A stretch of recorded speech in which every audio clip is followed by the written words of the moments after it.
to which the bronze dragonflight has sent me as their champion! Oh, hello again. Or is this the first time we've met? You might ask why, as a dragon, would I choose to be this side? Jotski looking for that damage, finds him on the Diablo. Diablo forced it back out as their health drops low. The Immortal now is at 25%. Back down, Yo on the Greymane, gonna be the first to fall. But is it ETC? No, that's Malthael up there. A triple. The Leyline used in the back, catching 3 people on top. That followed up by the APOC and the Lurking Arm. Catching 2, but this time on is gonna be the first one. Wow, did you see that mosh pit? 4-man mosh pit while on a conveyor belt. That was like a regular sushi. There's the lead, catches him in the mud pit. Time trap does pop. Mosh pit goes out. Ruben's still in trouble. Pops to stay a while and listen, but it's not going to matter. Here comes the Bloodlust on the backside, but the duo gets under and then stunned. Oh my goodness! The combo! Getting struck down, ETC getting killed. He becomes dog food for the Greymane. I didn't think they had a chance. I thought it was all over. We said all or nothing, and they got absolutely everything.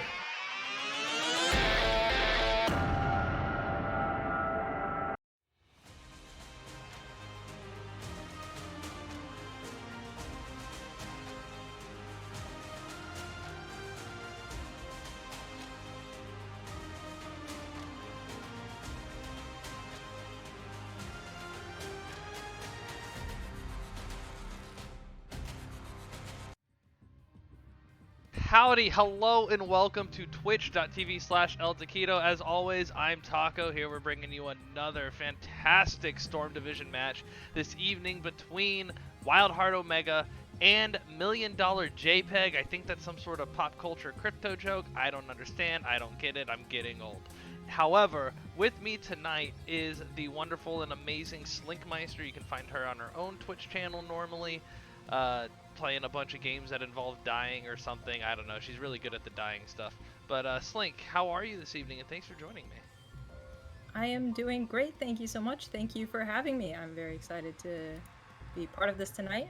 Thank you for the invite. And I'm really excited for the games, the spicy games we're about to witness tonight.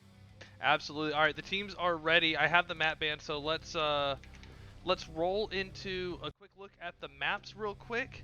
While they start the draft, and then we'll catch up on the draft. And I went to the wrong... I was like, oh no, I gotta find the bands, but I have them. I did not write them down. I have them. We're here on Infernal Shrines. Slink, what kind of stuff do you want to see on Infernal Shrines while I grab those bands? I want to see objective race. I want to see comps that... creative comps to try to win objectives. Who has the better race? Who has the better clear? Who has the better push? So you want to see it all about the objective? I mean, see, if when you say it like that, if you have two teams trying to fight it out on objective, there's gonna be tension there. There's gonna be some engagements, some fights, some sneaky behavior. Yeah, that's true. That's seeing some play around the objective, not necessarily focus on the objective. I know y'all can hear. That's the wrong map band. Cursed. All right, so I know y'all can hear the draft in the background. So Wildheart Omega, as you can see on the screen now, banned Sky Temple and Cursed Hollow. $1 Million JPEG, who lost the coin toss and ended up with the map pick, banned Volskaya, Foundry, and Alterac Pass. A lot of macro getting banned out. Sky Temple, Volskaya, Cursed, Alterac, just really large avoid the enemy team maps. So hopefully we're in for a lot of brawling. Let's run over to the draft now. And silly, the way you're laying, people can't see you, and that's rude. There you go. Good girl. Good girl. So we see the Joanna Rhaegar. I'm not sure Rhaegar's so important as an immediate pick ban. So it's still interesting to see the Rhaegar ban, but the Joe ban makes a lot of sense. Blaze and Medivh have been really powerful heroes here in Storm Division lately. And so seeing Medivh and Blaze banned out as well, just not very surprising. They're not that well, I don't want to say well played, they're not that highly played in Storm League and stuff, but in coordinated play you see it a lot. Tyrael as the first pick though I find kind of surprising, but then Tychus and Hog are both really strong present heroes in the meta right now. Slink, what do you think about that Tyrael pickup?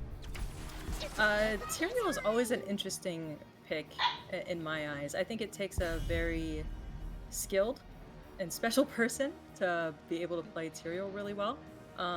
He's not a very straightforward tank that you're used to with the CC.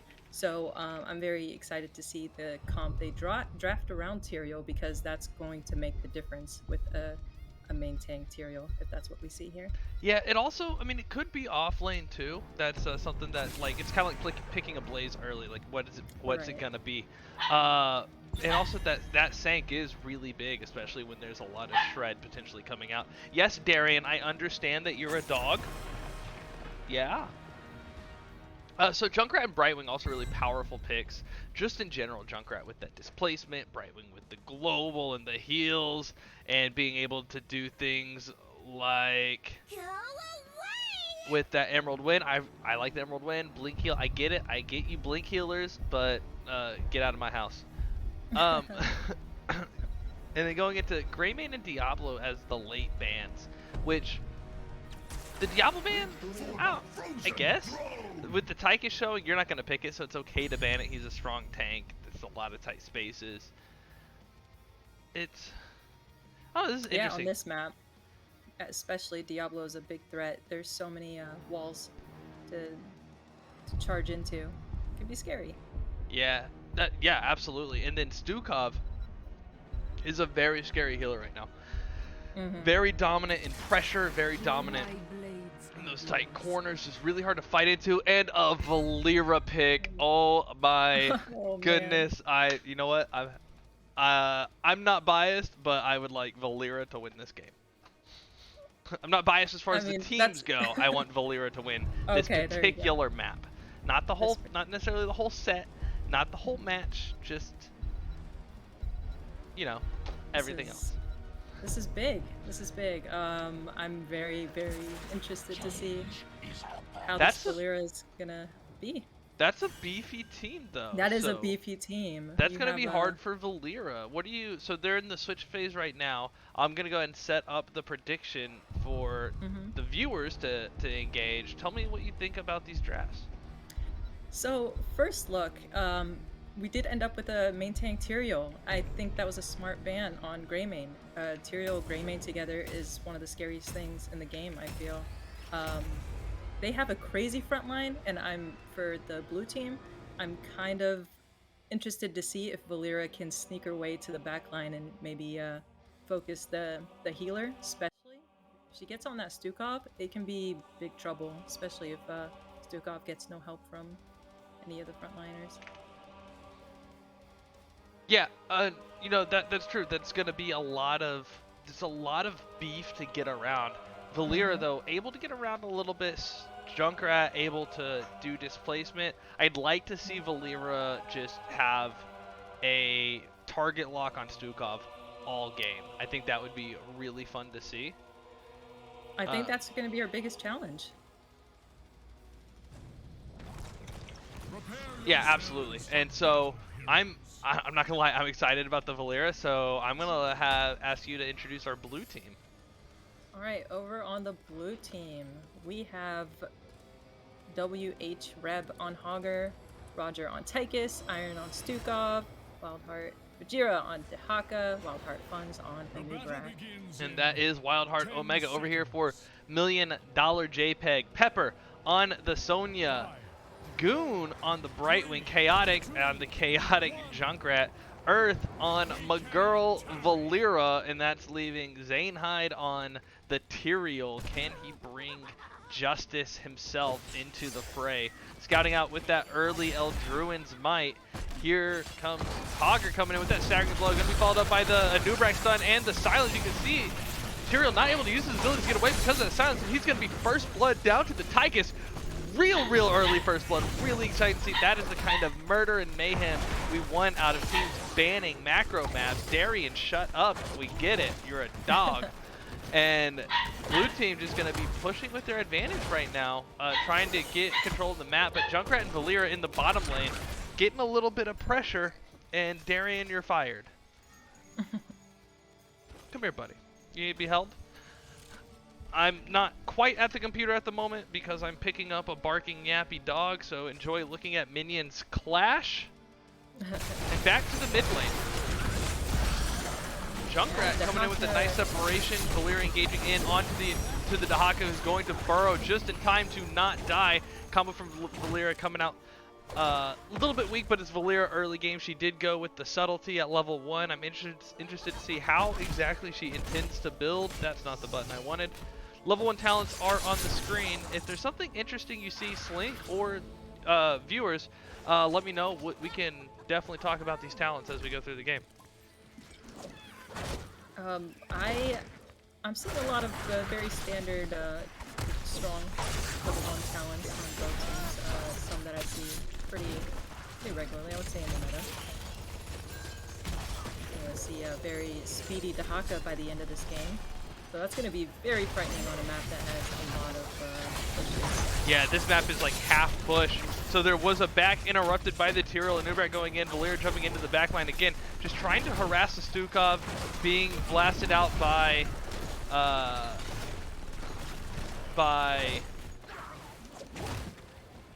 Hogger, and Valyria just not able to get any kills, but she doesn't necessarily need to, right? So a lot of what Valyria is going to do, I think, into a team comp like this is because it was picked before the third frontliner, right? That's the downside of having first pick, because you don't have the last pick. So I think she's just gonna have to go for the Stukov or go for the Tychus, and that player's gonna have to say, Valyria's on me, help, help, help, and that's going to disrupt the front line and bring them back. And basically she'll be a counter engage in the back that kind of saves her team in that aspect, or enables her team to move forward. Absolutely. On the blue team, I feel like they're gonna miss no chance of clearing and pushing the lanes with the amount of wave clear they have. And now we see them battling it out on the objective as we foreshadowed. Very strong clear on both ends. Yeah, absolutely. Both globals, the Haka and Brightwing, in the top lane, working on clearing out those bruiser camps. I feel like the Wildheart bruiser camp got picked up just a little bit late, making the rest of the team slow or late to the objective, even though they're over double on the objective progress so far. So it looks like they're going to be doing okay. Level 7's online though, $4 million JPEG. It looks like they might try to jump. No, they're just going to back up and defend the Punisher. One of the hardest things to remember in this game is that you can go in and try hard and lose, and try hard to take control of the objective, and you can die and not be able to defend the lost objective, or you can just lose the objective and be alive to defend it.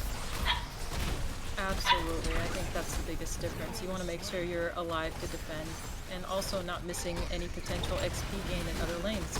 That's right. Speaking of XP gain in other lanes, $1 Million JPEG doing a good job of keeping Soak up in the other lanes. They're still ahead a little bit on XP, but it looks like moving forward in onto Tychus, trying to get away from the Valyria and the Tyrael. Valyria with all her combo points, but not a whole lot of health. Gonna have to walk out. That is a saved Tychus, but not really a whole lot of resources used by either team. And keep in mind, something very interesting to me is that Brightwing heals without using mana. Oh, there's an engage on the Valyria. Good dive by the Anubrak. Valyria not able to quite get away because of the silence at first. She gets out of it. She's able to stealth and walk out, going to stay alive, but a really good pick by Anubrak, regardless of the kill coming through. So Tyrael is the only hero that's really mana limited here for $1 Million JPEG. Brightwing can teleport back in if she has to back, but can heal without mana. Sonya, Junkrat, Valyria just don't use mana. So I feel like that's going to give them a lot more presence in these fights as well. But Dahaka global, Hogger doesn't use mana, Anubrak's very mobile. So I think given a fair fight, blue team probably here has the advantage. But $1 Million JPEG can keep pressure on longer because they don't have mana. Absolutely.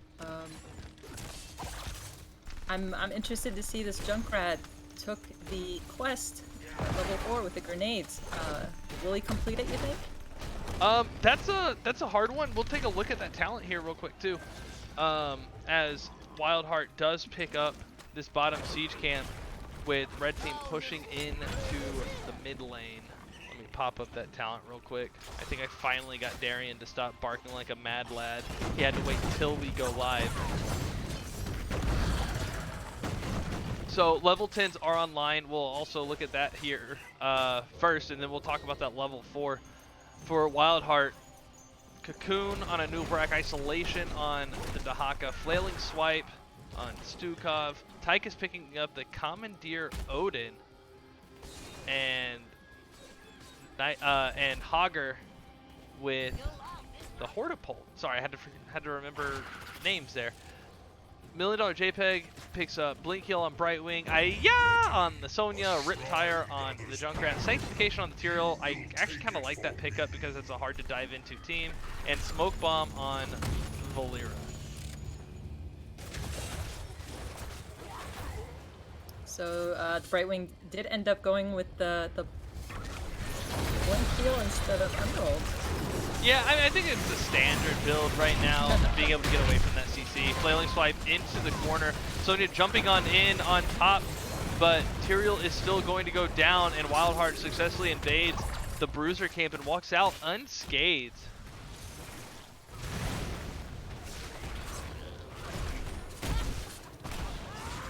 I see, it's very hard for Valera to do any significant damage on targets like the Anubarak or the Haka even.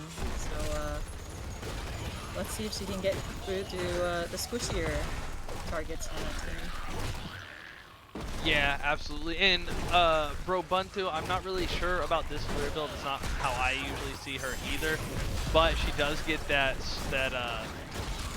Blade Flurry quest done. And Wildheart Omega picking up another Immortal pretty quickly, not very hardly contested. So, and it's a Mortar Punisher, so this one's kind of destructive to heroes when it lands. As you see, Tyrael is immediately going to have health. The low blow coming out for the damage, but Valera again going to that backline, disrupting a follow-up. What I was kind of expecting to see, where Valera just comes in, it's like, no, you're not going to kill my team because now you're going to be distracted by me.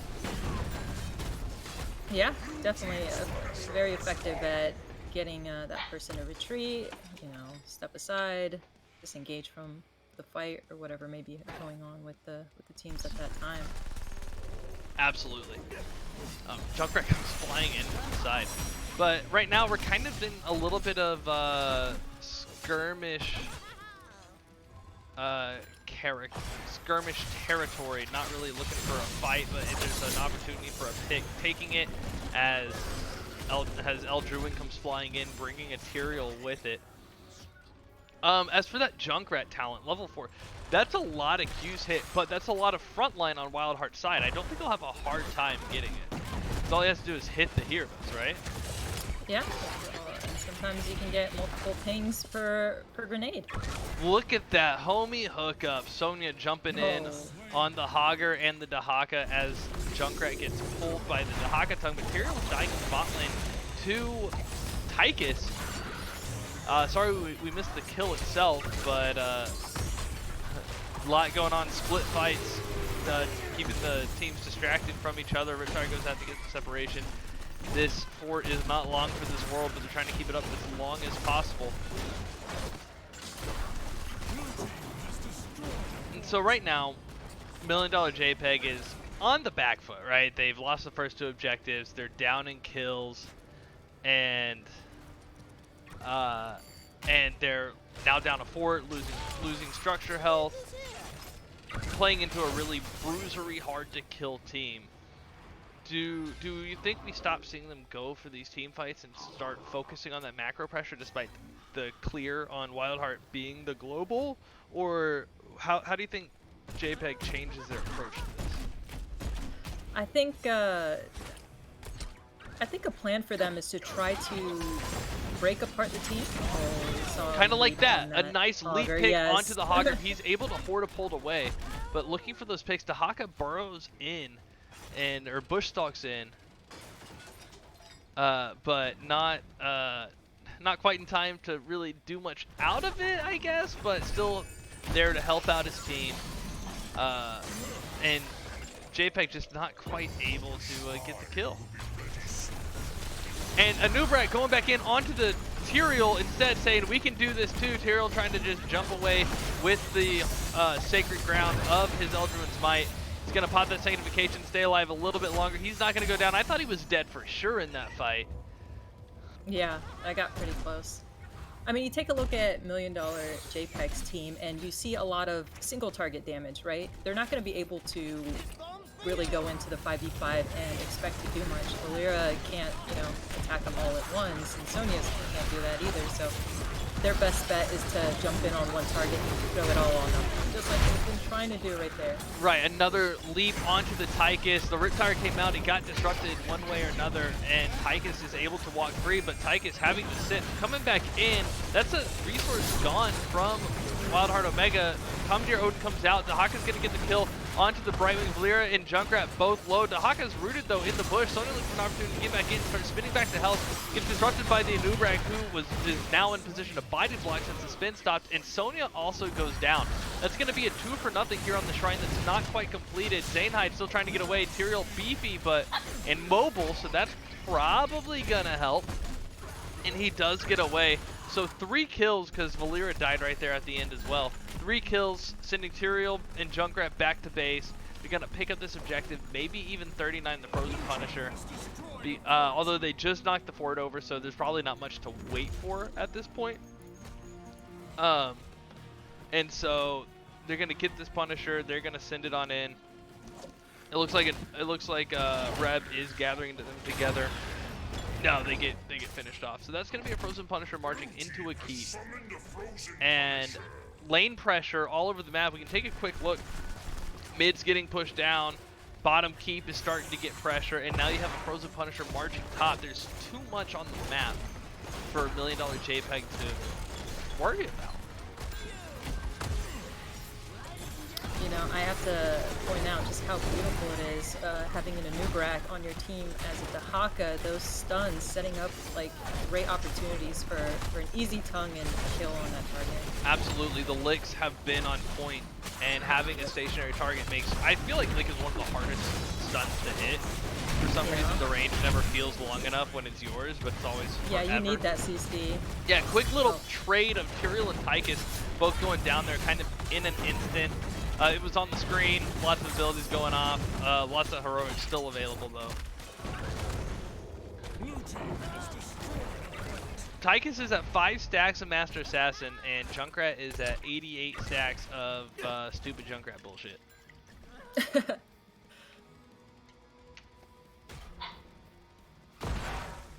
We can take a look at those 16s as well, as 19s as 20s are approaching, at least for Wildheart.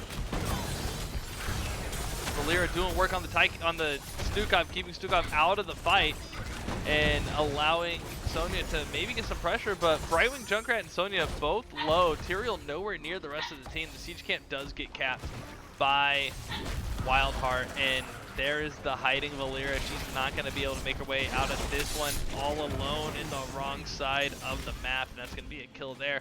The hallowed ground, or sacred ground, whatever. Tyrael ability. Holy ground. Yeah. Holy ground. Gonna be used to try to. Ooh, a nice set of Junkrat mines there, dropping all those all the Tic Tacs onto the Anubrak as he engages in, and a Riptire for the disruption. Sonya's gonna stay alive. Dahaka in the wrong spot, and there's a Cocoon Tyrael who's just gonna get blown up. Really good Cocoon, and hey guys, look what I got. Look what I got over here by the Anubrak, and the whole team, just a group of bullies shoving Tyrael around in a circle and putting him in his locker. Absolutely. Blue team, more like bully team. I mean, the wave clear, they got it. The beef, they got it. The CC, they got it. I mean, they're just winning this whole match. They got it all. Yes, definitely. I don't know if that last pick was, hey, they have a Valera, they're low on sustained damage. Let's go Bruiser and just screw it all up, or if that's kind of what they were already planning on already, because the presence on the map has been really good. Valera jumping in and going back out. It made for an interesting comp altogether. Level 20s for Wildheart Omega, we're looking at no control because he is the Tasmanian Devil. We've got the big red button. We've got controlled chaos, contagion, and rewind for Wildheart. There's the leap in. Cocoon out onto the Tyrael. He's going to get brought out by the spin. One of the flailing swipe controlled chaos charges from the Stukov. There, it looked like another one that might have been the staggering blow that the Riptire is not going to find purchase. And Junkrat's going to go clear out top before this objective. Right now, JPEG really needs this level 20 though. Do you think there's level 20s in the kit of this red team to really bring them back into this match? You know, I really thought Brightwing's level 16 Feather Rise that allows to reduce the armor of the single target would help them burst that single target down. However, they poly just jump right at them. Should be an easier time to kill. However, they're still having a hard time doing so, but you never know. With 20s, it could change the game. Absolutely. So Brightwing does take that Invisible Friends. There's a big engage in the back. There's the sanctification by the Tyrael, and Stukov is going to go down. That big all-in play in the backline worked out. No healer available for Wildheart Omega. No control. The Hog Wild just going around and around. That's why Hogger is really popular here, but Sonya jumping in because he can still take damage while he's in Hog Wild. Barely able to escape. I think he used that Ortopult for the escape. Fun's also trying to help out. Then he's going to burrow back in using that rewind to get the kill onto Tyrael. Tyrael coming up for the explosion. Going to do a lot of damage. There's not going to be enough. Tic Tacs go down onto the ground, but Junkrat's still alive. Sonya trying to get the Dahaka. Brightwing there to help. Gets a little bit of heal on Sonya. Trying to get the poly, and a disrupted, smoke-clouded Valera is going to now be running away using that race car at level 20, and the Mortar Punisher goes over to Wildheart Omega in all of that chaos. But now we can look at those, we can finish taking a look at those level 20s. It is Invisible Friends, it's Feel No Pain, Junkrat, Mine, Cannonball stuff. The upgraded Sanctification, which increases the duration and the damage of the allies. So that's a really powerful team fight ability. And then we've got Race Car, Valera. And you know, I think the reason, looking at the rest of her talent, she went Blade Flurry at 13 and 16 as well. I think the point in her going with the Blade Flurry talent, while maybe not conventional, is into a 3 bruiser frontline. She's getting a lot of value out of it, or at least in theory. Nice leap onto the Tychus. Here comes the lurking arm to push them out. And a quick drag and poly from the Dahaka, then onto the Dahaka. And that's going to be a retreating blue team, but 2 keeps her down on the side of $1 Million JPEG. They're leaving their base exposed. Here comes the phase shift in, a polymorph to Nubrak. Where is he gonna go? He's blocked out by the holy ground. He's gonna burrow out. Hogger getting the kill onto the Brightwing though, and that's gonna turn this into a 5v4 with high health bars on the blue side. That no control going off, finding purchase on everybody. Bouncing back and forth between the Valera and the Junkrat. Gonna put a lot of damage onto the squishies. There she goes, she gets that D, now she's got a lot of movement speed, faster than a mounted hero now, and Valera is going to escape with no HP, but will the core escape, that is. That was just kind of mean. You have the whole blue team chasing after them, and red just running for their lives. You're right, that is mean. We should write an angry letter to the Wildheart. And tell permanent Sharpie. Yes. But, oh wait, I have my color switched. So Tychus does go down. Sonya also going down. So this is not so much a trade anymore. 4 for 1. And I think trading 4 for Tychus, no offense Tychus, is probably going to be worth it. And Wildheart Omega looks like they're going to close out the game here, but there's no minions on the inside. Valera is going to get killed though. And Hogger is going to reset that core aggro. Brightwing in a dream, not going to be enough. And game 1 goes over to Wildheart Omega. GG.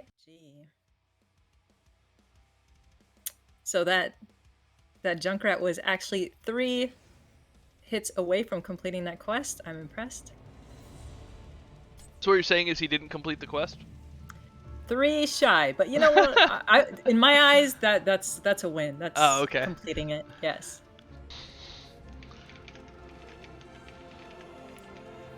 So we got what we want. A very active fight. There wasn't a whole lot of back and forth, counter rotating and whatever.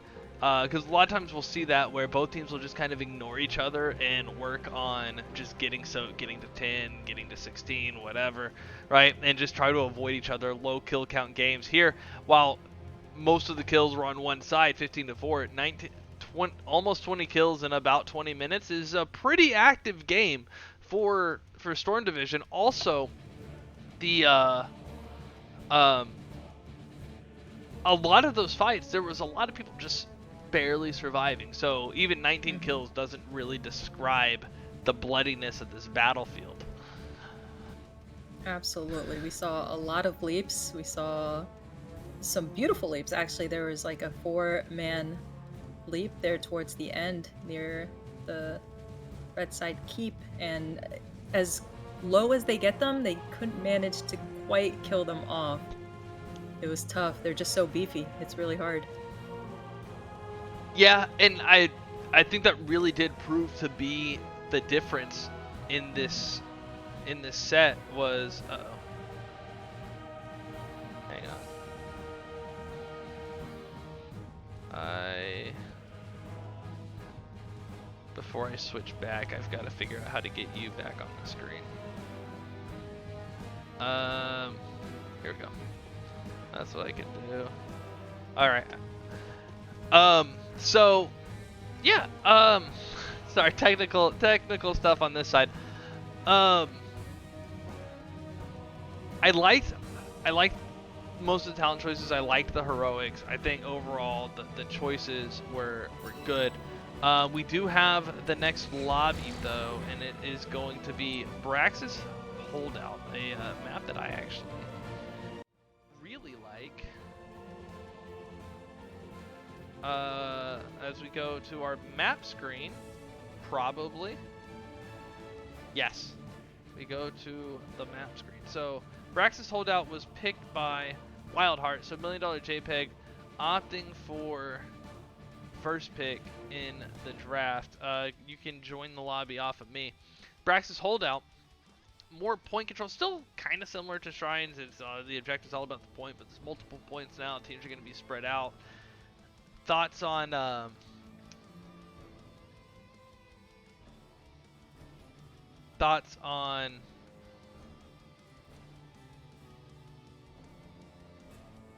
hang on, I got distracted by a comment.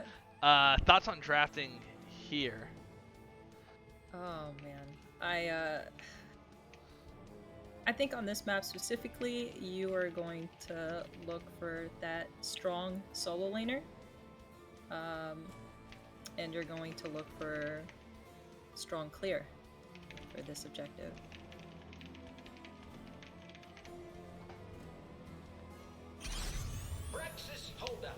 Yeah, this is one of the few maps where I think you can do something like a double bruiser, and so not double bruiser, double mage, because with the point you know where people are gonna be. You can poke it safely. We see that Medivh ban coming out again from $1 Million JPEG. Even though they have first pick, just don't want to play into the Medivh. So I think you can play, and mages usually have a little bit better wave clear, unless you're looking at things like the Rainer. Come here. And when you have better wave clear on Brax, it's not that you're planning on losing the objective, but you can poke into that point better and then take control. And if you lose the objective, and even if you don't lose the objective, the other team still has Zerg wave, right? So, right. So having that wave clear isn't a bad thing. Oh, you won't come here unless I have a snicky snack. I like that Stukov ban there. I mean, that Stukov ban was, or that Stukov not ban, really was a problem for them. Yeah, it really was a big problem. That silence. I mean, even though they nerfed him recently, I feel he's still one of the strongest heroes in the game still. Now, do you think we'll get a Johanna ban? I think we do get a Dahaka first pick. Yeah, we get a Joe here. Johanna absolutely. Pick. Yeah. We get a Johanna pick here. Darian, come here, buddy. I'm hoping. I think so. Junkrat plays really good bans. That Junkrat was also really obnoxious. So respect bans in both directions. Junkrat is annoying in general, but give him a specific point and he's extra annoying. Exactly. And that's what Braxis is. That's Right. exactly what Braxis is. Hey, buddy. Yeah. Yeah, you've been yelling. You've been yelling. Sorry, this is the part of the cast where it becomes the Darien show. Genji and Rhaegar over to the side of $1 million JPEG. Genji's a very strong pick on the team. Absolutely, and so is a Nubrak for kind of the same reason. Now Genji can do it a little bit more freely. I think a Nubrak using his mobility to cut through the boss pit loses out on that stun value. But Genji and Nubrak can both just kind of cut up to the top lane and cause some problems in the off lane. Oh yeah. So Oh, a yeah. Muradin ban is interesting. Also, again, jumps, being able to go back and forth. Bean, thank you. Medivh's really strong here, and especially because if you, with Medivh, if you take the talent that extends the length of the portals, I think you can position them to where they go all the way across the boss pit, and you don't have to worry about jumping around. Also, I think someone on Wild Heart plays a mean Medivh, and that's why, and so it's a target ban.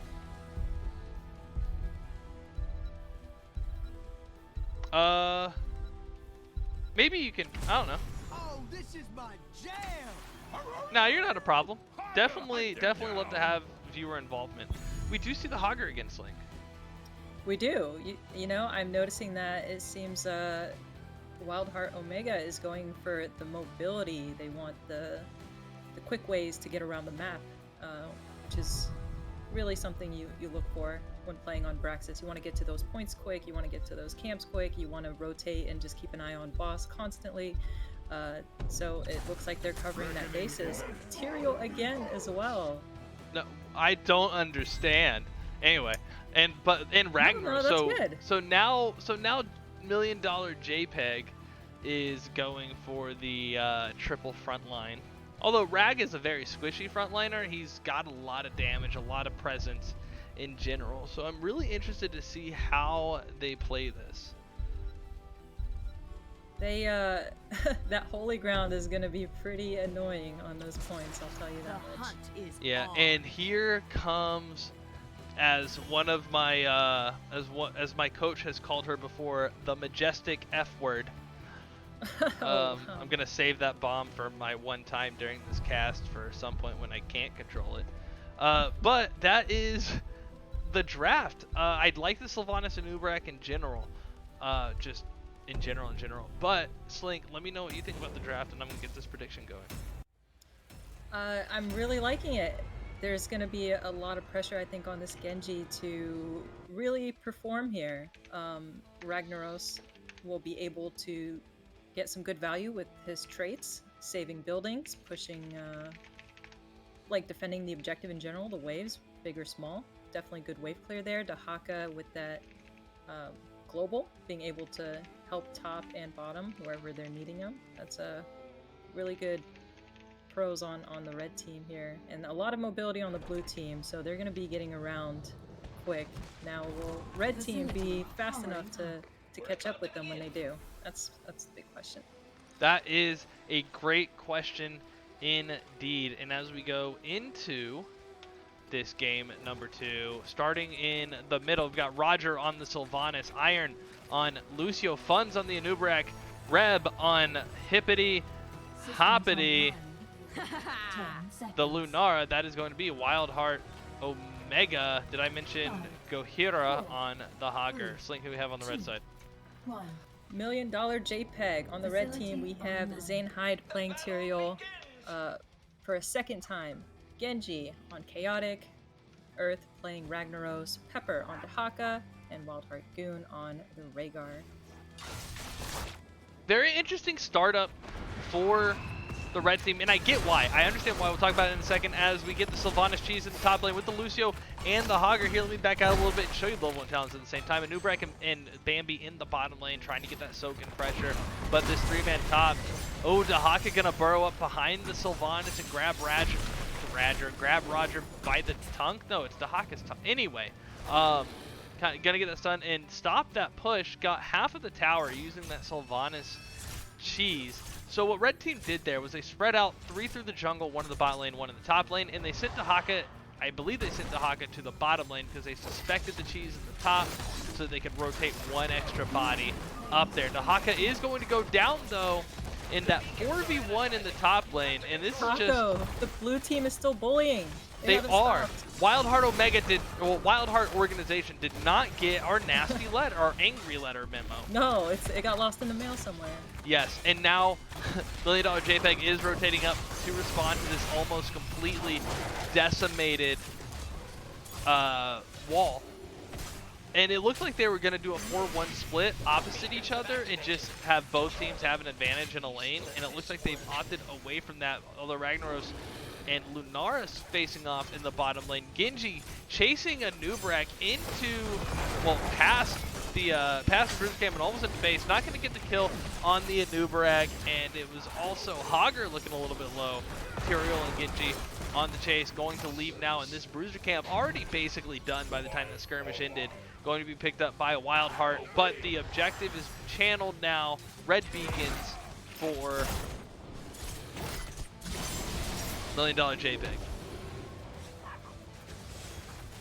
You know, the difference between this game and last game, there are quite a few squishy targets over on the blue side now, and with Ragnaros going that Q at 1, potentially going for that Q build, is going to make quite the impact if he gets a Q off on those squishies. Yeah, I feel kind of weird about the Q build. I don't like the Q build on Rag usually. I mean, I like it more than I like the Meteor build. But that extra AoE splash I think is going to come in real handy here on these points on objective phases.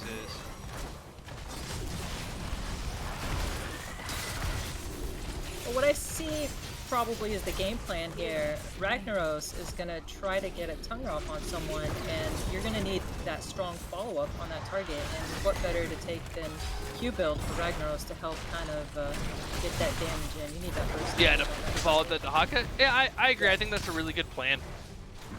Lasers have swapped over to blue after 52% channeling for $1 Million JPEG, while Hard Omega trying to answer back, but they're going to have to back off this bottom point. And while they do, Genji, trusting his team to hold bottom, is going to rotate up. He's going to sneak up and get that top beacon and see if Hogger notices. But Dahaka getting beaten down by Golhira is going to get absolutely murderated. And Hogger does see the Genji and rolls away. Lasers back to blue. Now, did you know on this map that if you if the losing team channels high enough to 100, it just gives them the whole thing? Yeah, it's pretty close, right? I think the last few percent are an entire Guardian or something. Right. Yeah. So it is worth getting, like, even if you don't get 100, it's not worth dying over the wave unless you're stopping them from getting like 0, right? Yes. Absolutely. Genji getting caught in the bush, gonna get stunned and stunned again, but saves the deflect for after the CC chain, going to then just hop on out of there. So Tyrael says, we're here, we're together, let's get this Bruiser camp, our fort will be okay. And a half wave in the bottom lane going left, and then coming from the left going right is going to be a full wave for Wildheart Omega, and I'm curious to see how the teams defend. But using the Anubrak Beetle Boys, the Sylvanas trade, Lucio's mobility, they're going to try to get down this fort. It doesn't, the bottom fort doesn't quite go down, but it's just a Haka into a full Zerg wave and a Hogger here on the bottom. Here comes Ragnaros with the Molten Core. I have opinions, but going to use that giant health bar to absorb a lot of damage from this Zerg wave. He only gets one rotation of his abilities off, which is why I don't like it, but then, like, the wave is pretty well destroyed there, so like, it does a lot. I feel like that's a waste of Molten Core, even though that's half of the idea of taking them here.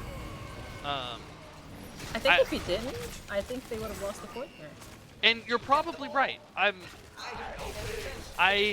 think I usually like to see Rag use traits during objective phases instead of having to use it to have it after having lost the objective not lose so hard.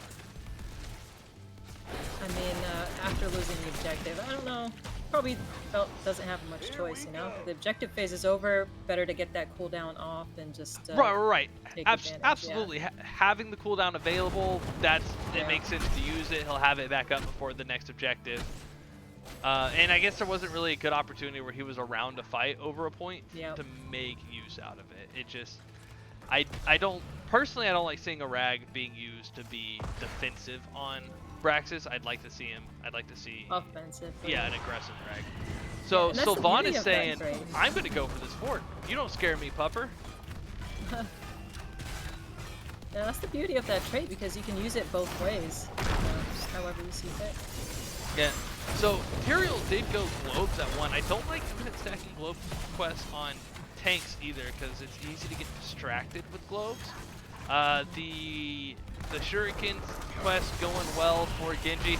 There's a stun chain onto the Tyrael. He's able to Eldruin's might away, and Lunar putting in pressure onto the Dahaka. Dahaka not able to get close. She's just going to hit pop around.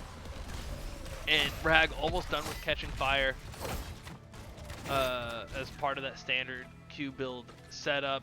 Dahaka grabbing those, I believe that's an Essence quest. Here comes the Molten Core yet again. Gonna try to get a stun onto Fun, but the time it takes to get all the abilities off, Blue Team has marched away, but he is going to save this fort yet again. That Q not quite gonna reach Cocoon onto the Rhaegar. Genji getting him out, but he's going to get stun locked. Rhaegar just gets absolutely blown up as Hogger jumps in. Molten Core ends, the fort goes down, and Sylvanas eating away with that haunting wave. Tyrael ending up way. Oh, he has that back and forth on the Q. No, that's not up yet. But Tyrael getting some jumps in, trying to get some trait value after he dies. Level 10's online now for both teams. Wildheart Omega going with that. Oh wait, is that Shatter? Not Shatter. Shockwave? Yeah. Hogger picking up Shockwave. Got the high five from the Lucio Cocoon from the Anubrak, Sylvanas with the Wailing Arrow, and Leaping Strikes from Bambi. Then on the right, we do get the Sulfura Smash. I like that pick here. Isolation. Here comes a Bloodlust out of the Rhaegar to follow up onto a fight, but they're not quite going to be able to make use of it, so they're going to get structure damage with it instead. Extract from the Genji and Judgment Charge from the Tyrael. What do you think about those heroics, though? Some unusual picks. Yeah, we see, although the Tyrael and Hogger are the same, we do see different ults on them, respecting the map. Absolutely. Oh, Big fight breaks out there, though. Couple ults on to the Lucio. He's going to get blown up by that Judgment Sulfura Smash combo. Then Genji's going to go down and back to that poison damage, it looks like. A lot of that leaping around by the Lunara. Very short cooldown, though. Lunara on the bottom, trying to take that bottom point back. While top's under contention, the Hog Wild going around. Zainhide staying alive thanks to the Rhaegar and shields. That was close. I thought Zainhide was dead for sure. Great and escape. that's gonna be a retreat call for JPEG. They caught the Rag. However, the Rag wasn't the one in trouble there. No, the Rag caught them. He switcherooed it. Call an ambulance, but not for me. Because Sylvanas and Anubrak going down after that engage. Hogger going to try to hog wild away, but it looks like Rhaegar and Tyrael going to be able to catch him. The Judgment going in to catch distance, but still bouncing around. That is one of the craziest hog wilds I've seen out of a Hogger, other than just going in a circle the whole time. Those angles, beautiful. Absolutely, and so I thought there was going to be the catch, but he just did not stop spinning, did he, puppy dog? Darian's trying to see what's so exciting over here, but he's like, I don't understand. It's stupid. Wants to be like Hogger. He does, gnawing on the bones, eating all the meat. Hero slain. Oh, Ragnaros finally falls. Oh, and I missed it. They kind of ganked him up top there. He was alone, got caught out.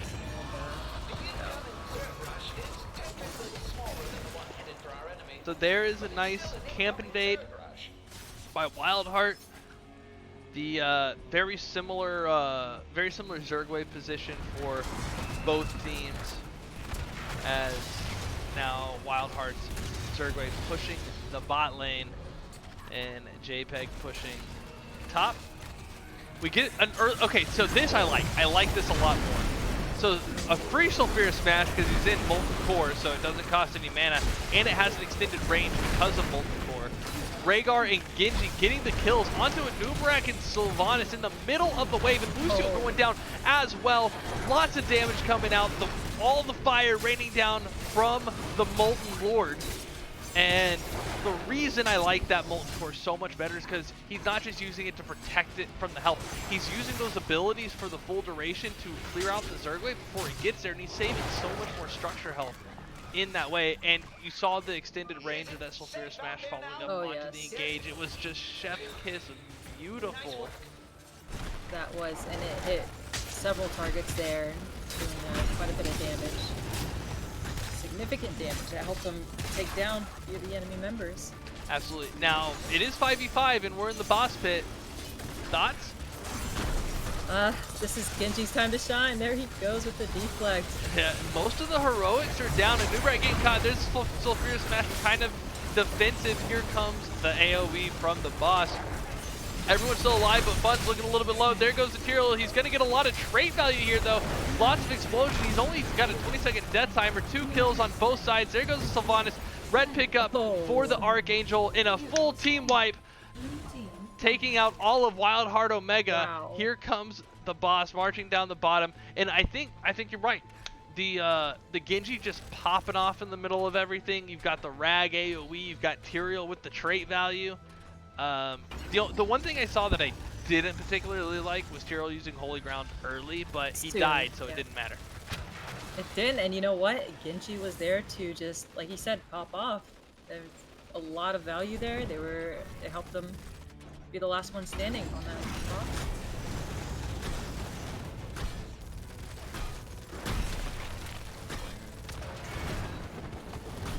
So this bottom fort going to get knocked over. Both teams kind of split. Red team stealing the siege camp and kind of setting up for a trap, potentially. I get it. I get it, Sylvanas. Lucio barely escaping from that Sulfurous Smash.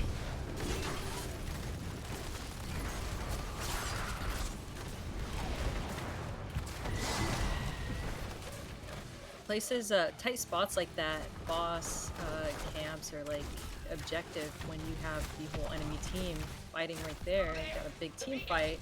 It's very scary to do that around a Genji, who's going to deflect all that damage and absolutely take advantage. And I'm curious if he's taking other he's only taken the one deflect talent, which is the cooldown reduction. Which is still very powerful. I'm curious if he takes the AoE of it at 20, even though he didn't take the increased damage at 16. Well, I also do like that 16 pick. Surprisingly, yes, did not go with the deflect talent there. However, Final Cut allows them to do additional damage with his E. Which is still really strong enemies AoE. in an area. Yeah, like you're expecting to have like a lot of enemies there, so you're gonna have a lot of damage done there as well.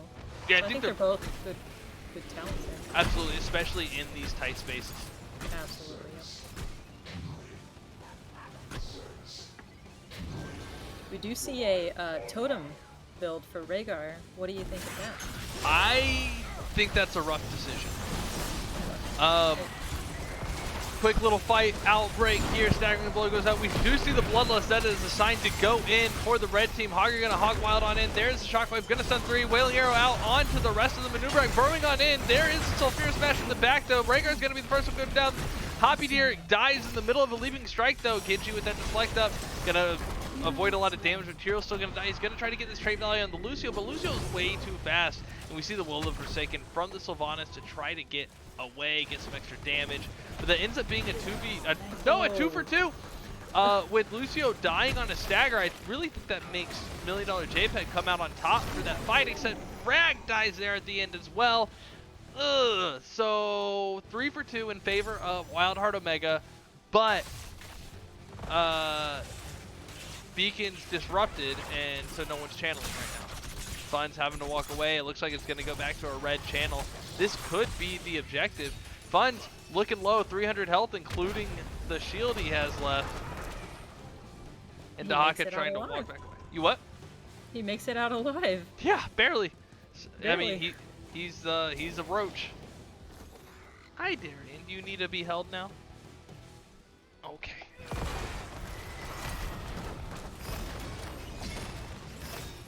You're gonna be mad when I start yelling. Beacons are not channeling at the moment. However, Genji's looking to possibly... No, Lenara went and scared him off. Genji does get wrapped. Oh, man. I bet he's got buttons. Yeah, there's the X-Strike, and he's gonna dash away. But Serial coming in to try to do some saving as well. But Genji was out just fine. They were ready too. Yeah, they have some good escapes. The X-Strike, the Tyrael Q, like, they don't have to be trapped for long. Channeling is blue now, and that's going... No, Rag is bottom, never mind. So if you're not on the point by the time it's at 90%, you're not going to finish the channel, so... Or you're not going to cancel the channel. Takes way too long. Right. Although this siege can't pick up for the red team to try to get a little bit of pressure onto the map. They are only down by 1 fort, and they're going to take top back. 98% on the channel. So at this point, JPEG's just trying to get anything they can. And Wildheart's trying to prevent them from getting anything else. Yeah, this is risky because they know Ragnaros is alone bottom, and they figured it out. They're all heading down there. Will Ragnaros be able to get out? They said it's clobbering time. Oh no, they're surrounding him from both sides. This is tough. Ragnaros! Avert your eyes. I believe! Look at the... No, he's dead. Too soon. He tried. Too soon, Executus.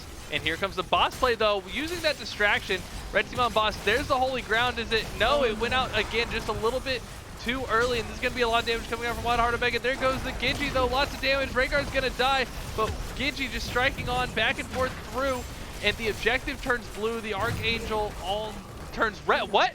Wait, what? My guy, you're the wrong color. My guy. All right, but they said, it doesn't matter. We're not going to worry about the channel either. We're just going to march in for core. 20s are online. 20s you don't see very often here on Brax's Holdout. Extra leaping strikes. You got Bolt of the Storm. Anubrak saying, I'll pick later. Trader King just trying to get that talent some win rate here. High Five or Mixing Fire and Increased Shatter. Judgment upgrade, X-Strike upgrade, Heroic difficulty, Contagion, and Rhaegar saying, I'm not going to give a talent any lose rate. There goes the Sulfurous Smash, and that is going to be game number 2 over to Wildheart Omega. And in fantastic style, here we go over to the summary screen, and I'm going to have to do that prediction. Also, real quick, thank you everybody who has followed so far this evening. I see Brobuntu, Norator, Red0G, and Devastated. Thank you much, and big shout out to my mod, Nuclear Goose, who's always on point with keeping the bots out of here.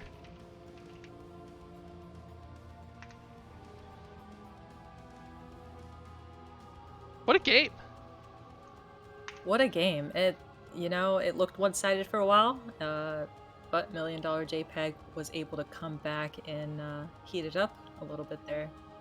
Absolutely. Definitely weren't gonna just chill out and take it. They fought for, they made Wildheart fight for every inch of that map. The damage overall, though, very heavily in Sylvanas' favor, and Lunara with some more on top of it. Lunara because of poison damage, but the Sylvanas damage is actually kind of surprising based off of those fights. That Sylvanas damage, I will say, she got a lot of value because we have a lot of frontliners like melees right there, so she's going to be able to attack them safely from a distance. You have the Ragnaros, the Dahaka, and the Tyrael, so you're just getting damage off those 3 heroes kind of like for free. Yeah, Genji absolutely. had to fight for his damage though.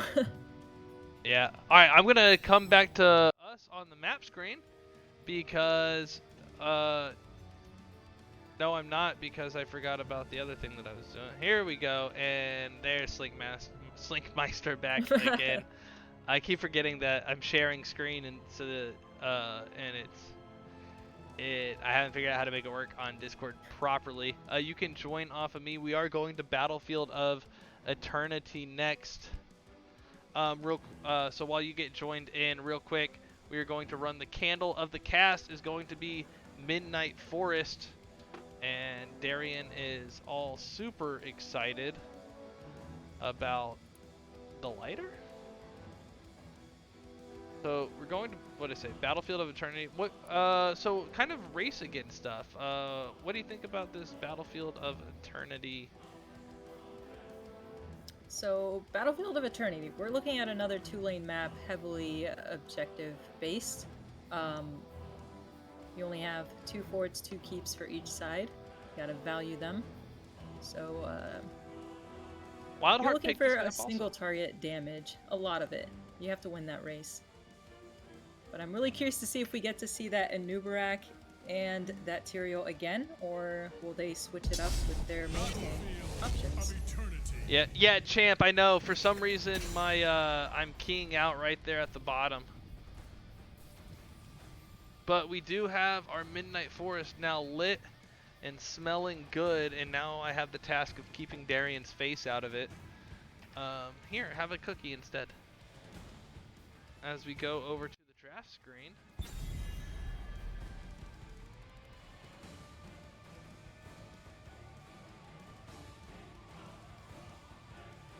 Are there certain heroes that you're looking forward to seeing get picked for this map, Taco? I like, so Vala and Greyman are the classics, right? Oh, silly, are you pushing the green screen into the bed? Come here. Good girl. Sylvanas is actually a really good race hero at times. Speaking of the beautiful Sylvanas, as you see on the puppy cam now. But, so Greyman and Vala are really standard, right? So is Raynor. So if we're looking for the non-standard heroes, Joe finding a way into the ban list again. I like Hanzo for race. I like Greyman and Li Ming for race. I think. I like defensive. I like the defensive play here, where you don't really build for race. You draft for a team fight, and you defend your immortal. Yeah, you're gonna lose out on some shield, but you then trap the enemy team on your immortal. You kill them, and then you don't have to worry about race because the other team can't race if they're dead. Yeah, good point. The best kind of defense is a great offense. But you seem like the kind of girl that likes to take a Vala here. I honestly, the Hanzo. There it is. The Hanzo? That's what I wanted like to the see. Hanzo. The Hanzo. All right. Well, we got that in common. The scatter arrow build, really strong here. I actually got to play Hanzo on Battlefield of Eternity just a few days ago, and I really enjoyed it. Goon coming in with that Karazim. Wow. I love it. Yeah. A really aggressive healer. And this time, the blue team picks up the Hogger pick. What will Gojira pick now that his Hogger is taken? I know he loves a good Chen, so I wonder if we'll get to see that in this game. Wait, how do you know this? I've seen Gojira play. Okay. I was like, plays. did you scout? Hey, there's No. the chin band. Okay. Oh, all right. the Whoa. All right. respect Here, band. let me That's a move on respect over. band. Slink, here's your spot. I mean, that's Gojira's main. Uh-oh, I dropped the puppy. I didn't drop the puppy. I put him down so I could move. Just to clarify, I didn't actually drop my puppy. The puppy is fine. The puppy is safe. Alright, yes, we have, that's a lot of burst from Ming. And a good burst from the Hanzo Dahaka. The Dahaka has been picked every game now. Yeah. Love to see it. And the Hogger. And the Hogger, yes. And both have been on each team once. Yes, but they're and they've also twice been on for the the same Hogger. team at one point. So yeah. Yep. And Anubarak in all 3 games. This is Yes. But I'm finally on the missing out on something. I need to talk to some Storm Div. There's the Vala. Alright. I feel like Cassia is also a strong pick here. She has the damage and she has blinds, which is something you look for. And Genji. Genji over on blue team now.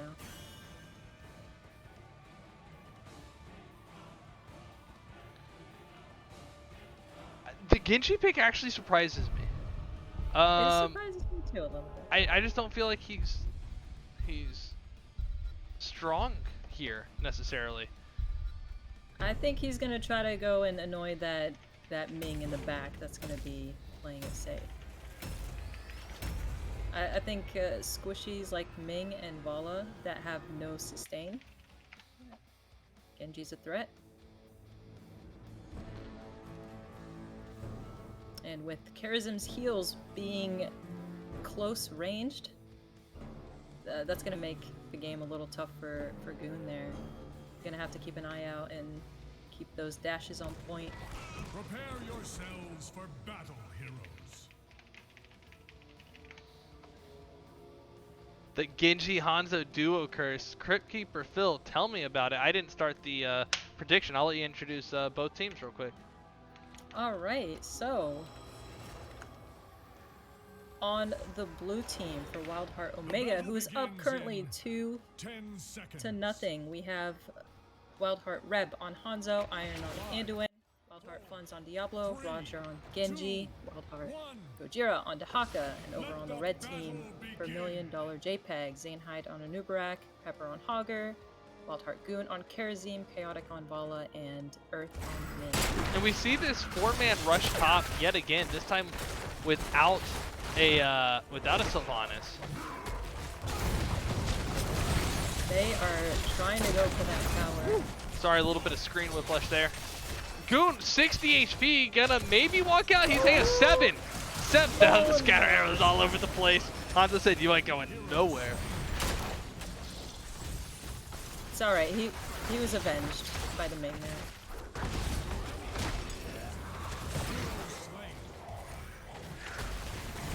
Anubarak goes down, that charge from Diablo. Diablo's going to be king of this map. There are a lot of walls and terrain to just charge into, so that's going to be a scary time for the squishies over on $1 Million JPEG.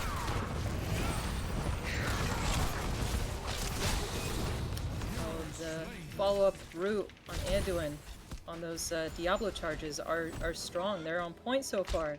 They keep that up, they're going to be able to take down those targets quick. Yeah, now there is a little bit of siege camp happening here on the bottom side as well. But I wanted to mention also, as blue team picks up the camp top, I feel like Diablo is going to be making his way back into the meta. A nice charge flip on the Karazim, not able to go anywhere. Fun's looking really low on HP, but he's gonna do all right. He is the Lord of Sin after all.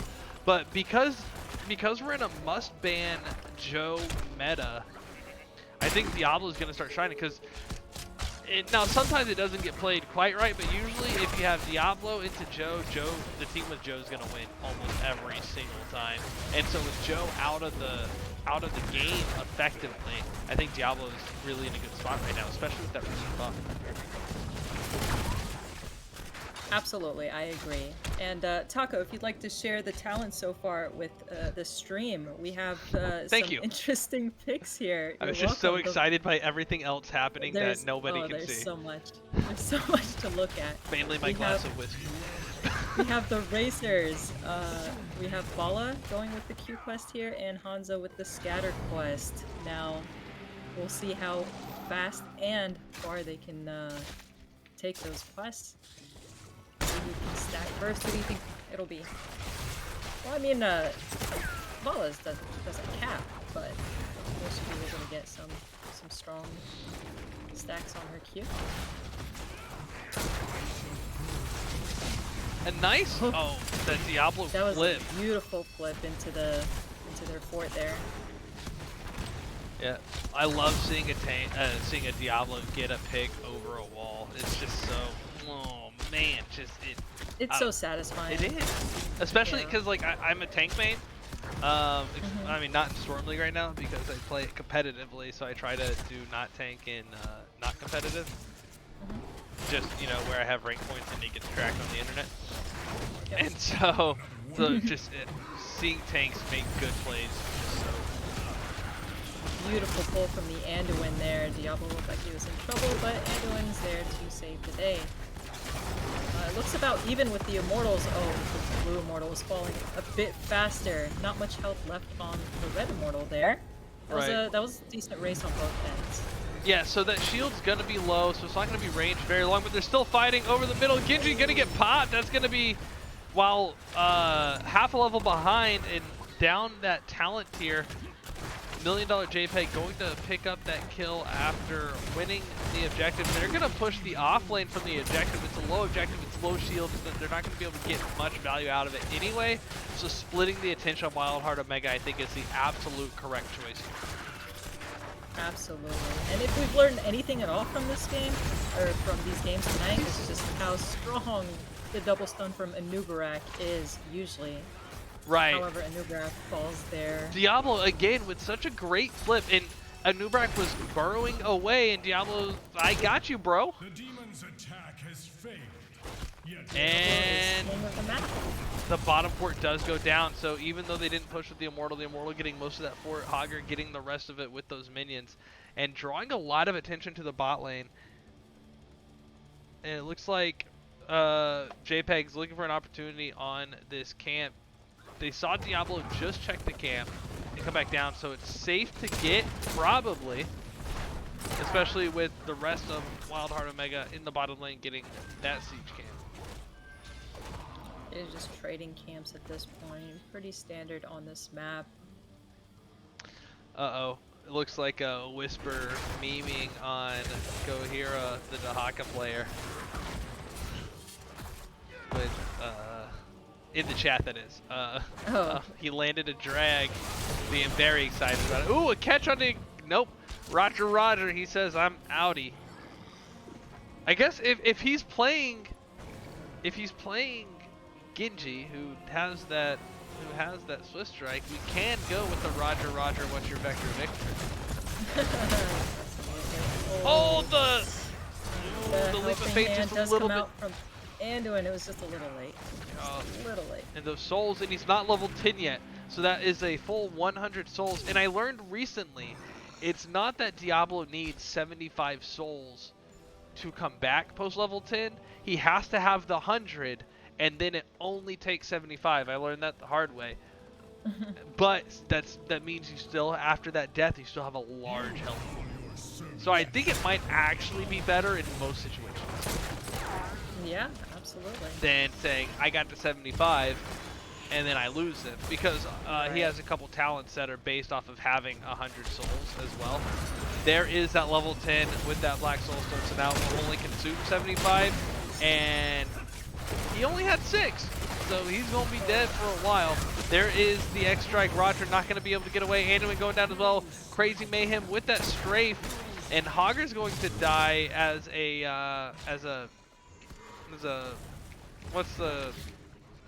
consolation kill.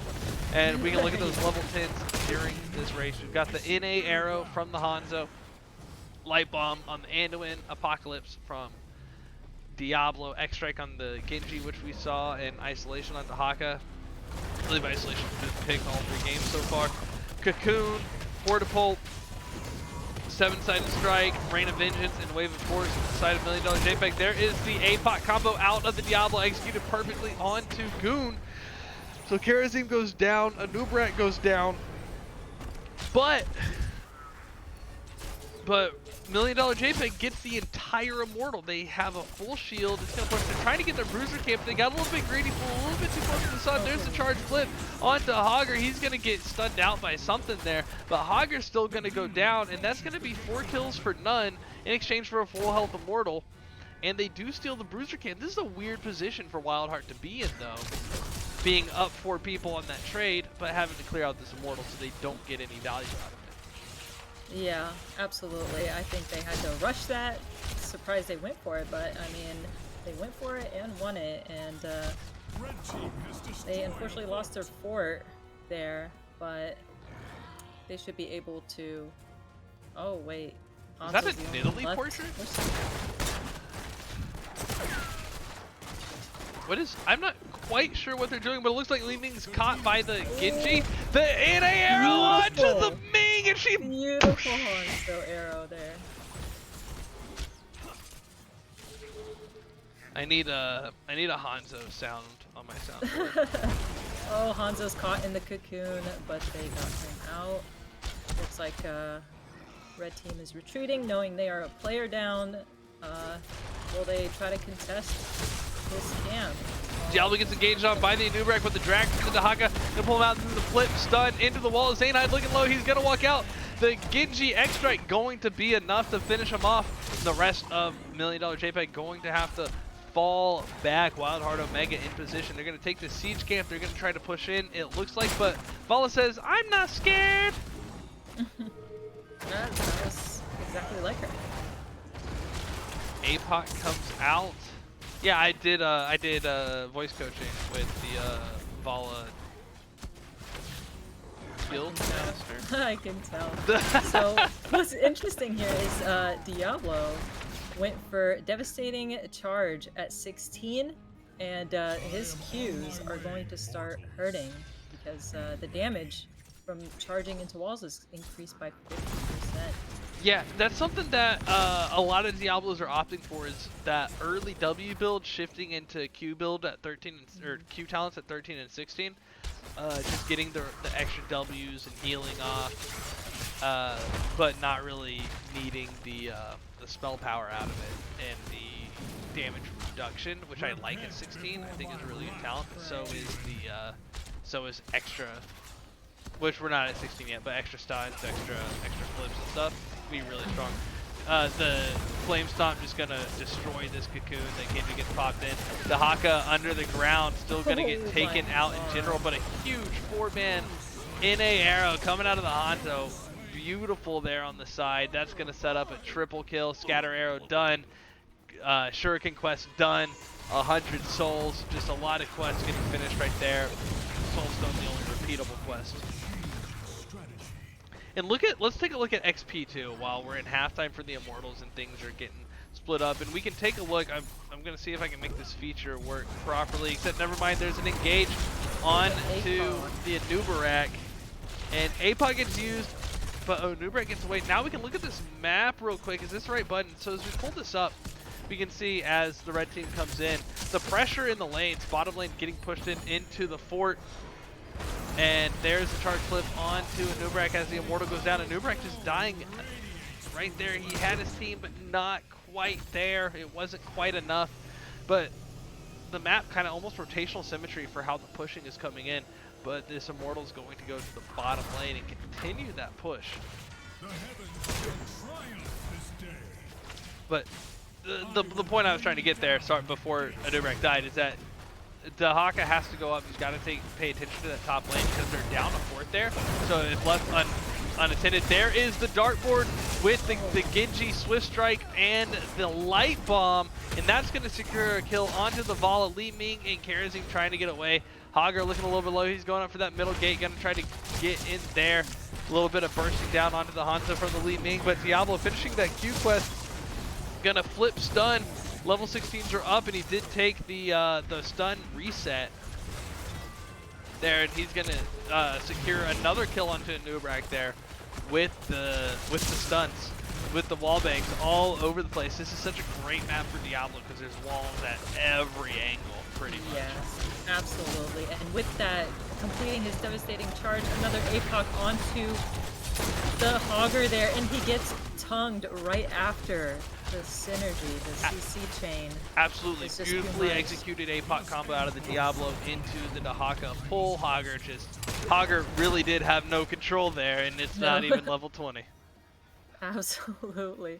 Yeah, now that devastating charge, Diablos 13, is completed. Any target that he does stun into terrain reduces their armor by 20 for 4 seconds, so they're taking 20% more damage for quite a bit of time there. So Hanzo with the follow-up with Genji, they're gonna blow any target up that they want. And we just saw that on the Anub'arak. As tanky and beefy as Anub'arak is, he quickly died there. Yeah, and now both teams just kind of running around the map. It looks like we're going to get a pick here onto Dahaka. No, he's going to race car away there for a little bit, and neither team's going to get the pickup. I'm trying out these enhanced mini-maps where the teams are spread out. Let me know what y'all are thinking there at home, because I'm trying to get it refined. I can't clear out the extra part that's picking up around the map. It's got to be that rectangle in order to show most of the map. But if you like it, being able to see what's going on all over the place when nothing active is happening, please definitely give me that feedback. Either way. So, wrap on the Genji. He's pinging for help. Blue team's pinging, I'm on the way. Here's the NA arrow. It's going to get intercepted by the Hogger and the Anub'arak, but Genji's fine. Genji comes in for the play. He's going to hop in with the light bomb. It's not going to catch anybody with APOC and stuns. Or wait, that's the wrong team. But Dahaka goes down. His team has the APOC. There goes Anub'arak and the Vala. Just this fight going all over the place, extending lots of mobility, which leads to lots of chasing. And Li Ming is the only one left alive. Kills.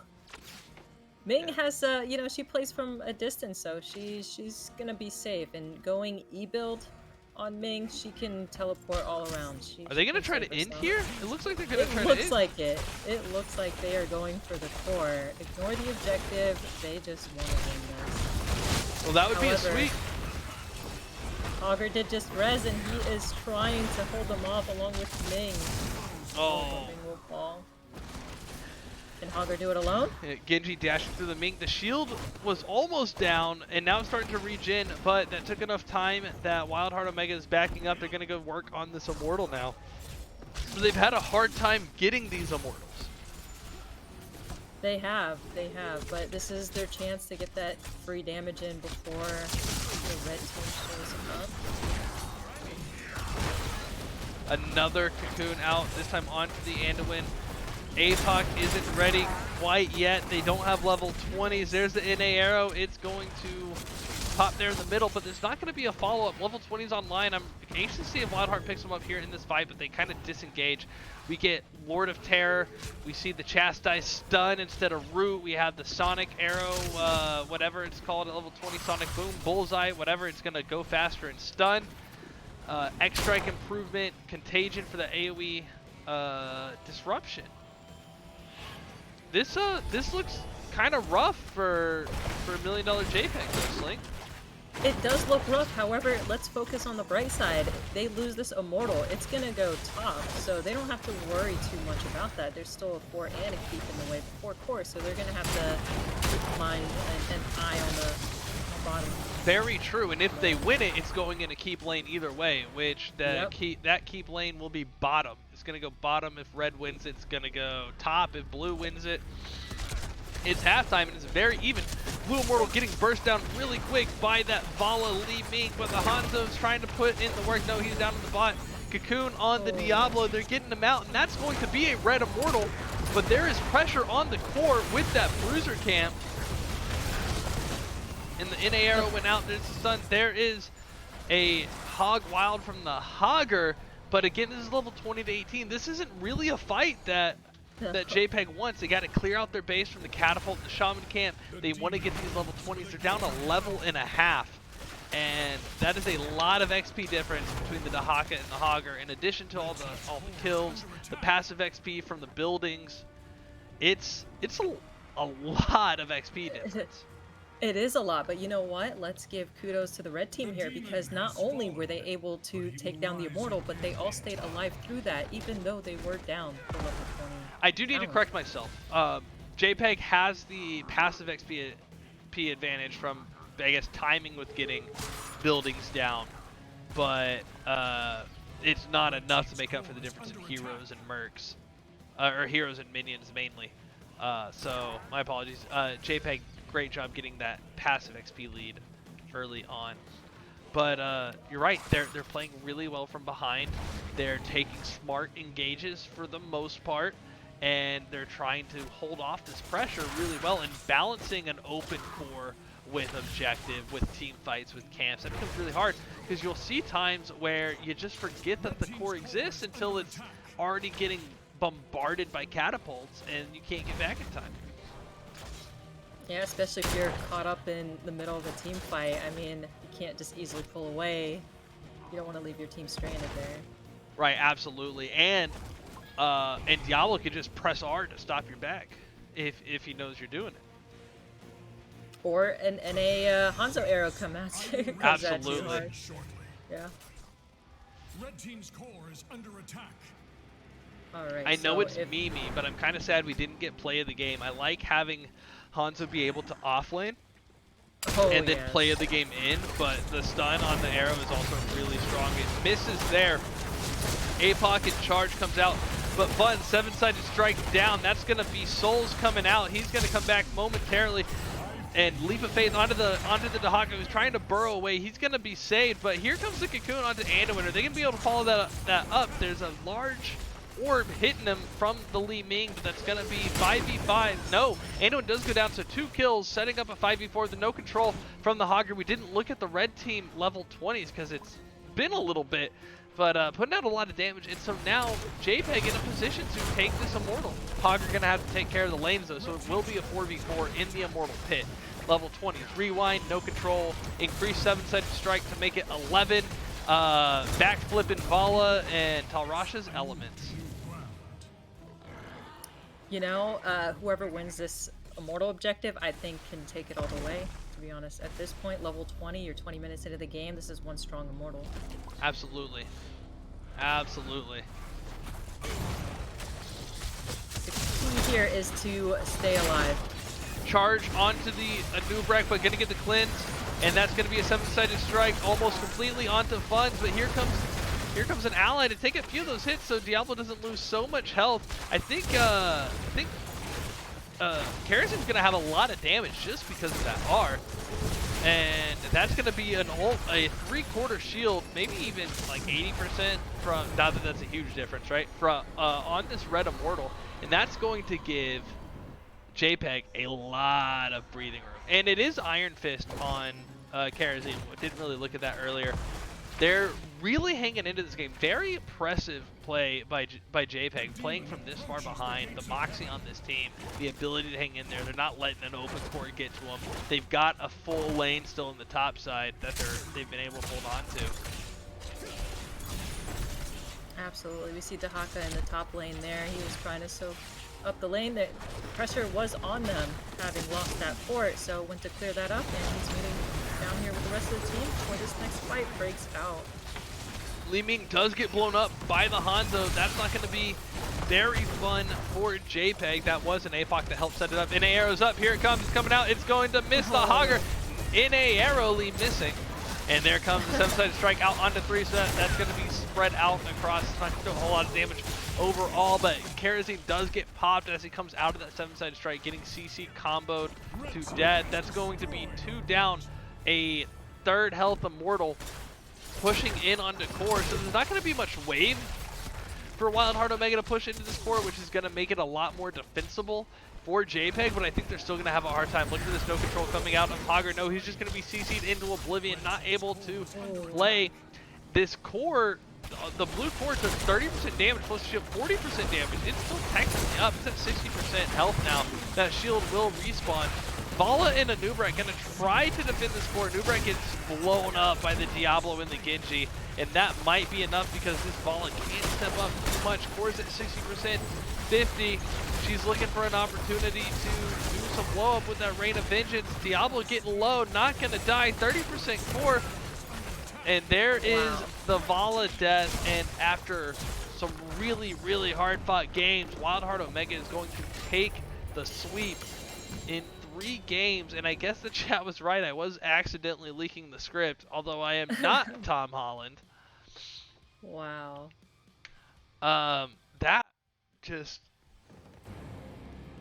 very, very intense game. I really thought JPEG was gonna come back with that. Honestly, I did too. Everything was going for them after the second half. They just everything was going their way. Yes, Up very until much that so. last team fight pushing into the core there, into the keep, going into the core. That was rough. Yeah, it looks really good. I mean, really good play from both sides. And despite having a really good late game, when you're that far behind, you lose one step in there, and you've already been so far onto the recovery that you've just like you've already tried, or I guess you've tried to recover so much that it steps you too far back. That's how it is with late game deaths and fights. You know, it usually ends up being the deciding factor. Karazim does have a good chunk of damage representing his team. Hanzo and Vala just pumping it out like we expected, along with a lot of siege damage from the Hanzo. Overall overall immortal damage really, really strong for Hanzo, but Vala and Li Ming really putting it in too with those builds, that Monster Hunter at level 7. I guess Li Ming less race, she went teleport build, which makes sense, but still some pretty good damage. Let me see if I've heard back. Alright, so we have an interview in the NGS Discord server. If you'll go with me to lobby 2, and I'll see you over there, and we'll talk to Reb. But overall, just a really, really good play from both teams. I like the engages. I like the counter engages. This game 3 a lot closer than it maybe looks here at the summary screen. We are joined by Wildheart's very own Reb, who played the Hanzo. Very impressive Hanzo. I only saw one NA arrow. The rest looked like they were EU arrows, just with how well they were hitting. Reb, how you doing, man? Pretty good. How are you? I am exhausted. That was a lot of hype. You know, y'all did not disappoint. One of my biggest, I wouldn't say complaints, but one of the things that I kind of meme about on my channel when I'm doing Storm Div is that usually both teams play so passively. Like, think like Tomb of the Spider Queen. You're going top mid, opposite of each other, never interacting. There's no kills. Lots of kills all 3 games. Lots of almost kills all 3 games. Very exciting to play. Took me out of breath. My throat's starting to be a little bit scratchy. Just the type of games I like to see, and I wish we had 5 of them. Not saying I wish y'all lost any, I just wish we had 5 of them. Yeah, I mean, both teams, we have tanks that like to go in. With Zaynite and Funds, they're both the type of players that want to go in. So it's going to be bloody games, I guess. And we saw it was, not to skip games 1 and 2, but was the Diablo kind of in the plan the whole time there? It was just really good into their comp, what they picked so far. They had like Hogger and Li Ming, which are both really bad into Diablo, so... Okay, so... I tank for my team. I understand why Li Ming. Why is Hogger bad into Diablo? Like when Hogger like ends his spin, or when he Horder pulls in, it's like really easy for the Diablo to just like press Q on him a lot of time. That makes sense, because Hogger can be out of position pretty easily. Yeah, for sure. Okay, that makes sense. So if we go back to game number 1, you had a triple bruiser team. You had your offlaner and your tank. They picked Valera at the end of their draft. Oh, I just reached out into my puppy cam that there is no puppy in front of. And so you'll have the tank and bruiser. They pick a Valera at the end of the draft, and you'll pick another bruiser. Was that responding to the Valera, making it hard for her to play? Were y'all gonna go that heavy front line to begin with? It was a really interesting pick, and I'm hoping you'll share a little bit of your draft plan with us. Yeah, so just like against the Valera, it's hard for her to deal with tanky heroes, so just throw meat at her and she can't play the game, really. Yeah, and it worked out pretty well. We saw it happen. We did see her manage to be able to distract your front line, but wasn't able to get any countable value, I would say. And then, because that was Infernal Shrine, so still had a lot of kind of point control. Slink, do you have anything from game 1 that you wanted to ask about? Well, you actually did ask that, the beefiness, you know, curious about that comp, and that was a great response to it. I mean, that's the best way to respond to a Valera, I feel. You can't let her bully you when you don't give her any targets to bully, right? Yeah, yeah, and I think that kind of ended up being the plan there. I think game number 1 was kind of the most lopsided, I think. Not that they were anywhere lopsided, just it seemed like y'all had that strong advantage the whole time and carried it through. So we'll move to game 2 on Braxis Holdout. Y'all pick Braxis Holdout, a very unpopular map generally. So what made y'all think, yeah, we're going Braxis? Everybody hates Braxis. Braxis is the best, man. I don't know. In competitive, it's like really fun. In Storm League, it sucks, but in competitive, it's really good. I do enjoy Braxis in competitive. Don't tell the teams that I play against. And so it looked, y'all had, let's see, they had the Genji, you had mobility, you had the Anubarak. They took the double bruiser and tank into you guys on Braxis, and y'all still got that advantage top early. Y'all hung around, y'all got more pressure. And then the wave started going back and forth. There was that boss play where y'all killed everybody, but they got the boss. Especially that play.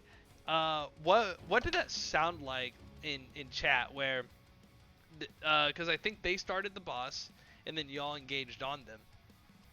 But the call to go contest boss, the call for the fight, when y'all realized y'all lost the boss, just take us through that experience for Wild Heart Omega.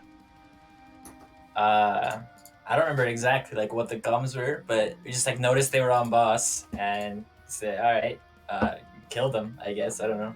Did y'all realize that they had capped it right when they did, or because? Oh yeah, for sure. Like we noticed that. We just said just kill all of them, basically. Just finish killing, and then we can clear and get some value as well. Okay, well that makes sense, and it worked out really well. Y'all ended up winning. Y'all had a lot of pressure. I felt like they got some really good pressure as well. A couple times we looked, and there were times in both game 2 and 3 where you had to send your offlaner to clear. You had to get some cleanup so there wasn't too much pressure while you held control of the map. Slink, game 2? Yeah, so game 2 is when we saw Tyrael picked for the second time for the red team. Now, were you guys surprised by the Tyrael pick, and did you plan anything specifically to counter, knowing what Tyrael has to offer, especially on a map like that? I don't know why they picked Tyrael that much, honestly. I don't think it's as good as their prio had for it, but we kind of figured they were going the Judgment when they picked the Rag with it, because just like try to combo that. It worked. Right. It worked really well when they did it. Yeah, they got it a couple times. But yeah, we had like a really good comp to deal with that. We had like Lucio cleanses and Lunar cleanse to deal with the Judgment, so it shouldn't be that much of a problem. And then the Tyrael is just like boss control basically. Their whole team is just with the level 13 can just win the boss. So you just pick like stuff that can also contest that, I guess. Like the Hogger can kind of spin through it, and a noob can like E over it, and I can like leap over it to like not let them get the boss for free, I guess. Yeah, and then that game, that was also the draft that Joanna made it all the way through. Joanna didn't get banned. She didn't get picked. What happened to Joe there? I think she just sucks on Braxis. I don't know. There's like the way we play the map, she doesn't do anything for us. Right? If we're just rotating the whole time, she's like she can't like engage fights. She can't secure kills at all. Okay. So I think it's just a bad Joanna map for the most part. Interesting. I'll have to do some research on that. Again for science. All right, and then game 3 here on Battlefield of Eternity. I have the draft sitting in front of me. I have the talents and stuff, but the layering of Diablo into Hanzo, and then with Joe being banned, Diablo I feel like is a very dominant take, especially here where there's so many walls. You layer it with the Hanzo stun. You have Anduin roots. I feel like your team layered the CC really well. y'all were able to catch, like you said, Hager and Li Ming, and then even a Nubarak if he likes to go in a lot, out of position a good number of times so that Diablo can engage on, and the combos just looked so clean. So you said the Diablo looked good into their comp, but you led with the Hanzo pick. I think it was Hanzo and Dahaka pick first. It was Hanzo Anduin. Was your It was first Hanzo two? Anduin. Okay. But it worked out really well. And were you looking at Hanzo for the race, or were you all planning to layer the CC to begin with? What was the draft strategy, and how did it change? Just for the race, pretty much. Just pick a race hero that's like flexible. But both me and Roger play Hanzo, so it fits good into our drafts. Okay, that makes sense. And then was there anything else from Game 3, Reb, that you thought was like really cool, really interesting, or something that most people don't do that you wanted to point out? I don't think there's anything crazy.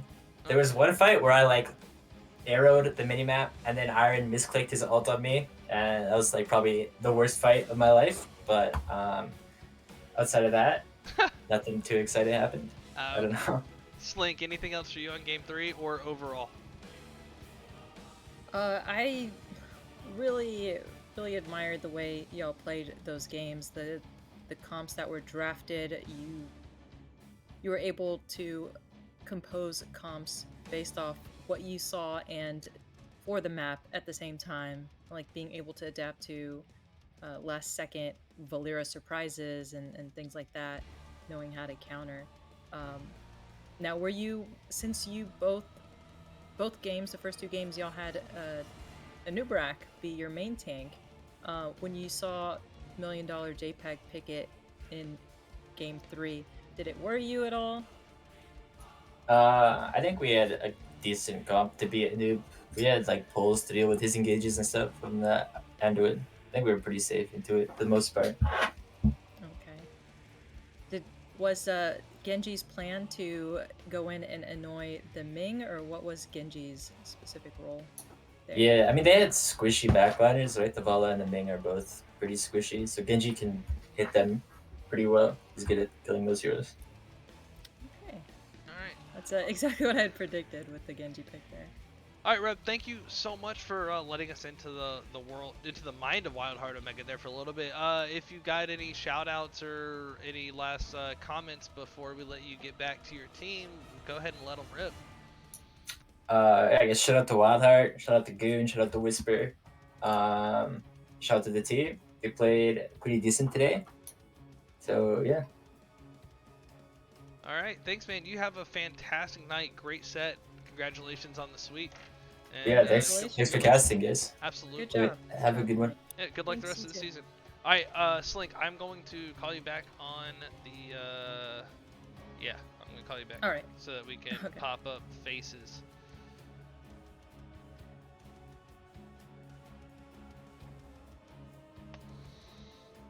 There we go. Let's see if that does what we want. There she is. So you made it through your first cast, and it was a Stormdiff cast. It was. You know, I feel kind of bad because I don't feel as focused as I should after a super long day at work. You should see my other cast. I will talk about the randomest crap. It's if anybody is regular audience for me, they're used to it. Otherwise, they see NGS stuff and it just happens. Val or Salvaje, what's he doing? Who's he casting?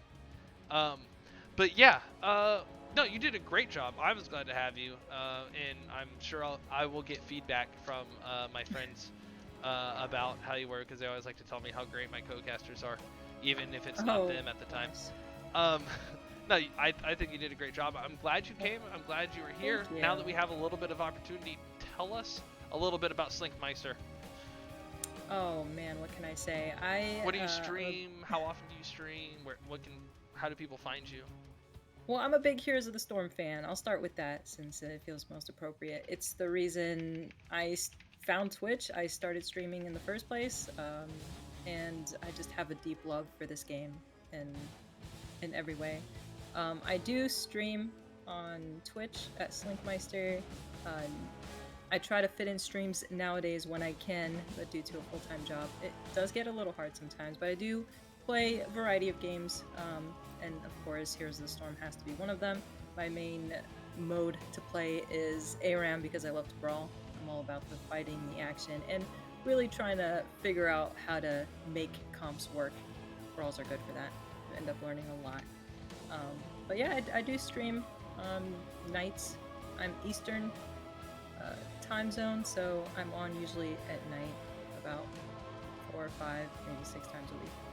All right, fantastic. And then, so we've got, I've run it a couple times, so here I'll put it in the chat again. And you also have a Twitter, right? I do have a Twitter. It's Slinkmeister with an underscore at the end. I'm not super active on social media in general, but I do like to browse and keep up with current events and stuff, especially in the gaming world. Okay. Yeah. Well, thank you so much for coming out. If there's anybody else you want to mention too, I know some of your fans were here. Yes. Well, first of all, big thank you to you. Thank you so much for thinking of me, inviting me to do this, to showing me the ropes as well. You spent a lot of time and effort, and I appreciate that very much. It was a lot of fun, as expected, and HOTS has a great community. Also, big thank you to my own community that came out to check out the stream and support. Thank you guys, I appreciate y'all as always. And shout out to the players as well from NGS. Great job, both teams. There were some great games and great learning experience from both. So thank you guys for taking the time to be here with us tonight. Yeah, absolutely. And thank you so much for joining me. I'm glad I was finally able to convince you to come hang out. I'm trying to get the pupper one more time, but he's not going to show up. And so as always, or as usual, maybe not always, I don't know. I'm Taco. This has been twitch.tv/ElTaquito. You can find me on Twitter at @TheLittleTaco.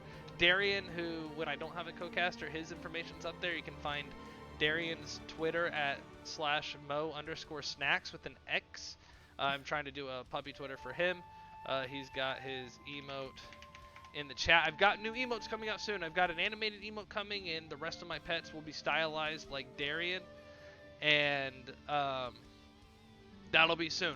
But the Nexomania finals for Thursday night late are going on over at Valkymer's side. So with that, Slinkmeister and I are going to bid you adieu. Thank you so much for hanging out with us, and we will see you next time in the Nexus.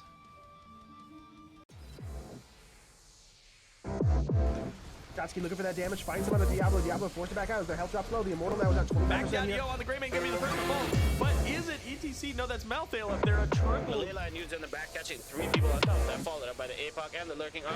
Catching 2, but this time on is gonna be the first to Wow, did you see that mosh pit? 4-man mosh pit while on a conveyor belt. That was like a regular sushi. There's the lead, catches him in the mud pit. Time trap does pop. Mosh pit goes out. Cleveland's still in trouble. Pops to stay a while and listen, but it's not going to matter. Here comes the blood loss on the backside, but if you want to get